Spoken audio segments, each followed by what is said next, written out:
there's this. President Trump securing another major trade deal just one day ahead of the August 1st deadline for the reciprocal tariffs to return.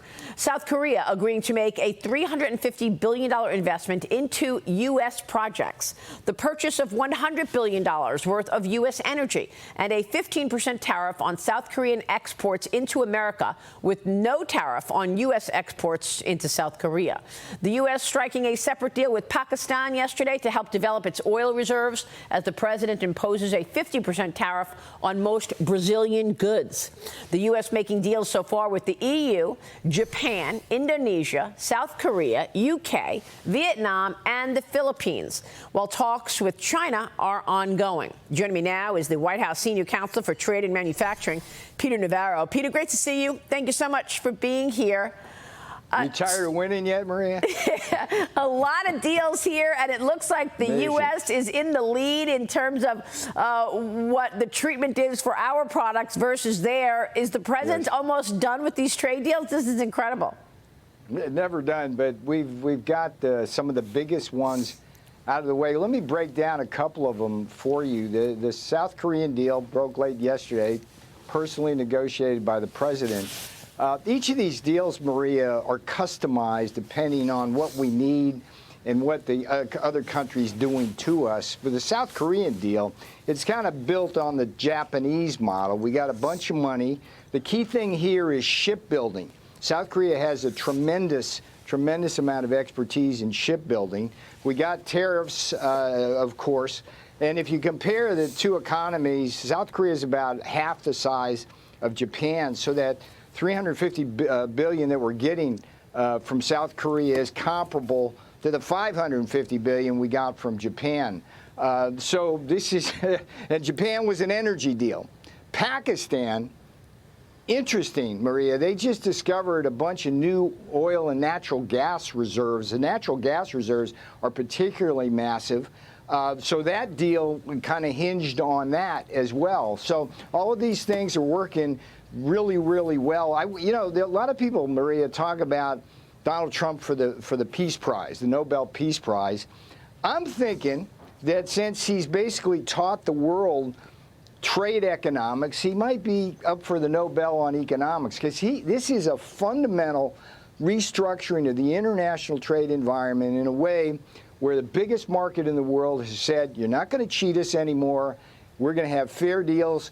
And everything he's doing has defied the critics. The tariffs have been tax cuts rather than inflation. Yep. And it's just working beautifully. Yeah. You're right, Peter. These deals are happening now fast and certainly look incredibly effective.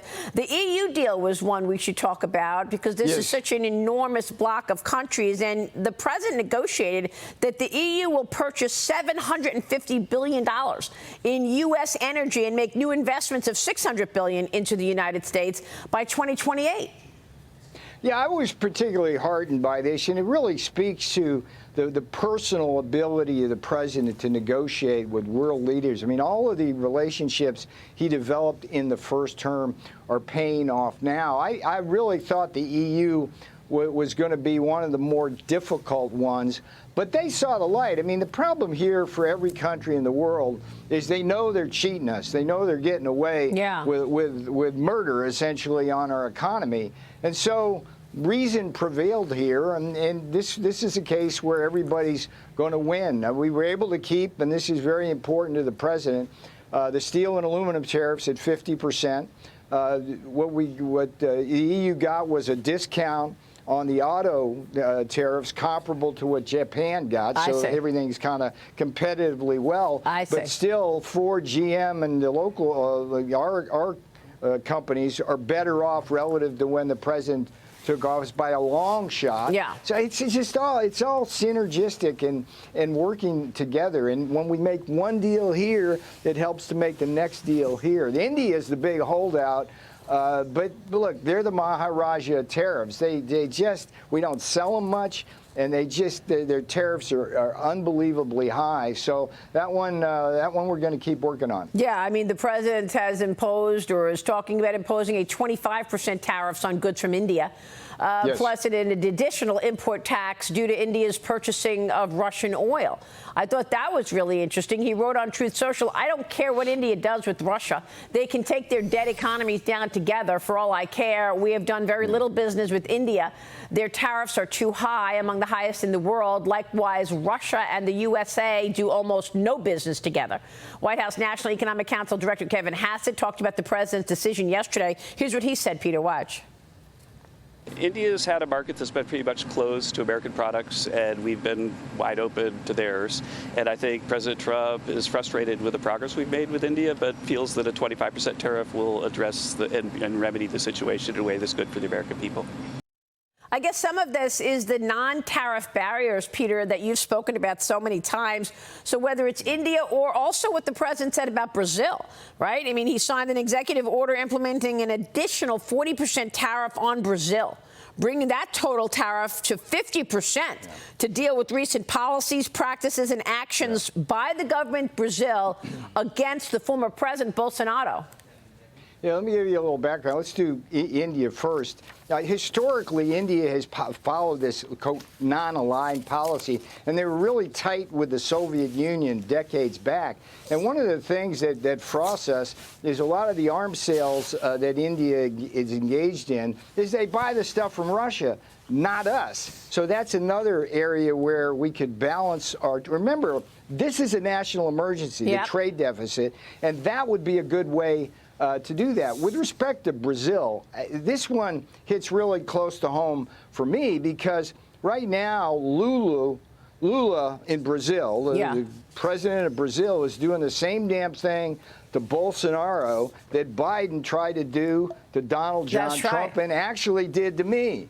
And this will not stand. The president is not going to allow it. I mean, Lula is trying to get Bolsonaro in jail, can't run for president again. He's after his son. That's right. It's like, well, it's deja vu all over again. Brazil cannot, and I'll tell you what, Lula is flushing that country down the drain, turning it over to China, and it's going to turn into Venezuela if they follow the Lula line. So good for the president for standing up here. President Trump is true to his principles and loyal to those principles, and that keeps showing up. But then there's China, Peter, and, you know, we talk about China so much because it's such a bad actor. Now it wants to expand influence over the Panama Canal even further.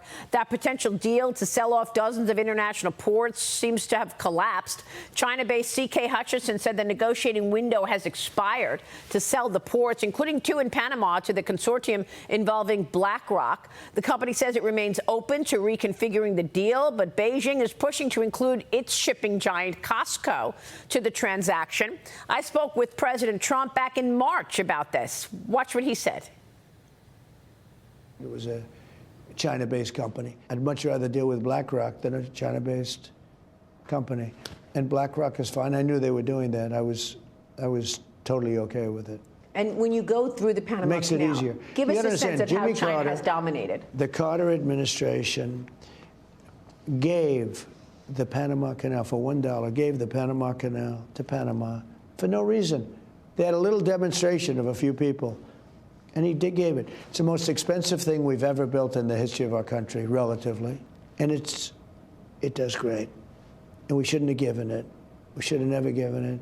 But we didn't give it to China. We gave it to Panama. And now Panama has gone out and essentially ceded it to China. And until they ripped all the signs down about a week ago, when they saw that I was serious about this, you know, most of the signs were written in Chinese. They were all Chinese all over the place. That wasn't the deal. We're taking the Panama Canal back. Well, I mean, Peter, President Trump was so smart to deal with all these other countries before China, to put China in a box. But if China gains more access to the Panama Canal and ultimately dominates the canal, controlling more trade, how does that play into U.S. manufacturing and a potential trade deal?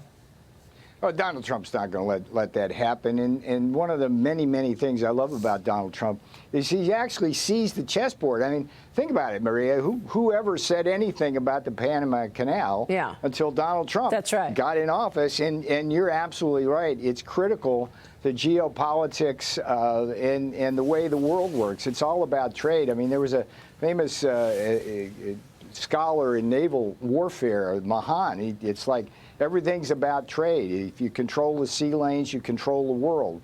And Donald Trump understands that. Yeah. And it's a beautiful thing to watch. I'm so honored and privileged to be able to be some small part of that, Maria. Peter, I know that you've done so much work on all of this, and you've also written about Jay Powell. Real quick before you go, do you think we're going to know who the president wants in the seat for chairman of the Fed before the end of the year? I know Powell's term's not up until May, but when are we going to know who the president puts in there? What we know is that Powell and his obstinance cost this country $1/3 trillion yesterday with his behavior. It's just unconscionable. The guy's got to go one way or the other.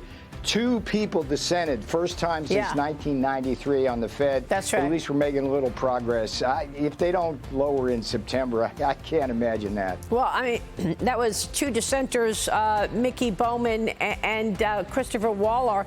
The president said we lose $350 billion for every point that the Fed is not cutting rates because that's the cost of the interest on the debt. Peter, great to see you as always. Thank you, sir. Take care, Maria. It was a pleasure. Peter Navarro joining us.